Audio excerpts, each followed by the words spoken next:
Hey, what's going on? Joe here, 690 ADV. How are you doing today? Hopefully everybody's having a good week this week. Here's a good tip. I've been noticing a lot of people with tire failures and tire issues and things like that.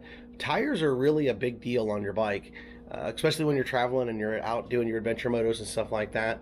Well, one tip, and I know I've said it in the past, but really tire maintenance is really a kind of a big deal. Making sure that you do your tires properly whenever you're doing your trips. And that thing is if you're an adventure rider, you're on-road and you're off-road. And a lot of adventure riders air down for off-road and air up for on-road. Because when you air up on the on-road, it makes the ride smoother and it allows your tires to basically last a whole lot longer when it's on the pavement and the asphalt or concrete. But when you're off-road, you have a whole lot less grip. So you air down. But most people forget to air back up whenever they get back onto the road. So make sure your tires, especially if you're running like these 50-50 knobbies, you can see how deep they are.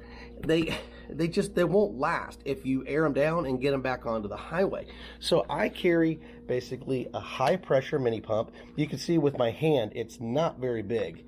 I got this for $9, Home Depot, for Christmas in the bargain bin. It works fantastic. I've used it, I can't count how many times I've used it off-road, but that's the kicker. Don't blame your tire. Most of the time it's you is why your tire's cupping and it's basically disintegrating faster than you would want it to. So if you can remember to always air up and air down, that tire's going to last a long time. Hey, that's your tip today. You have a fantastic day.